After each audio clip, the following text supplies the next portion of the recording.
গল্পের শহরে সকলকে স্বাগত জানাই। আজকের ছোট গল্পটি পেটে ও পিঠে লিখেছেন রবীন্দ্রনাথ ঠাকুর।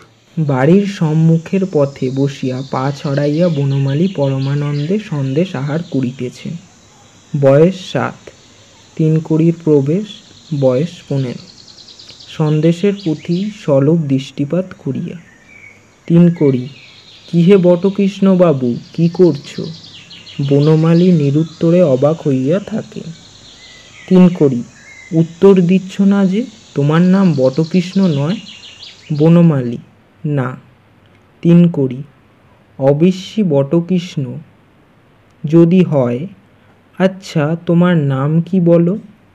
বনমালী, আমার নাম বনমালী। 3 কড়ি, ছেলে মানুষ, কিছু জানো না। বনমালীও যা বটকৃষ্ণ তাই একই। বনমালীর মানে জানো? বনমালী, না। 3 কড়ি, বনমালীর মানে বটকৃষ্ণ। বটকৃষ্ণের মানে জানো? বনমালী, না। 3 কড়ি, বটকৃষ্ণর মানে বনমালী। আচ্ছা, বাবা তোমাকে কখনো আদর করেও ডাকে না বটকৃষ্ণ? বনমালী, না। 3 কড়ি, ছি ছি, আমার বাবা আমাকে বলে বটকৃষ্ণ। মধুর বাবা মধুকে বলে বটকৃষ্ণ।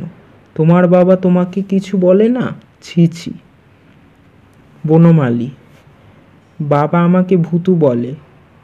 3 কড়ি, আচ্ছা ভূতু বাবু, তোমার ডান হাত কোনটা বলো দেখি? বনমালী, এইটে ডান হাত। 3 কড়ি, আচ্ছা তোমার বাঁ হাত কোনটা বলো দেখি? বনমালী, এইটে। 3 কড়ি, খপ করিয়া পাত হইতে একটা সন্দেশ তুলিয়া নিজের মুখের কাছে ধরিয়া, আচ্ছা ভূতু বাবু, এইটে কি বলো দেখি? বনমালী শশব্যস্ত হইয়া কাড়িয়া লইবার চেষ্টা করিলেন। 3 কড়ি, সরসে পৃষ্ঠে চপেটাঘাত করিয়া, এত বড় ধেড়ে ছেলে হলি, এইটে কি জানিস নে? এটে সন্দেশ, এটা খেতে হয়। 3 কড়ির মুখের মধ্যে সন্দেশের দ্রুত অন্তর্ধান। বনমালী পৃষ্ঠে হাত দিয়া ভ্যাঁ করে উঠলেন। 3 কড়ি, ছি ছি ভূতু বাবু, তোমার জ্ঞান কবে হবে বলো দেখি? এইটে জানো না যে পেটে গেলে পিঠে সয়?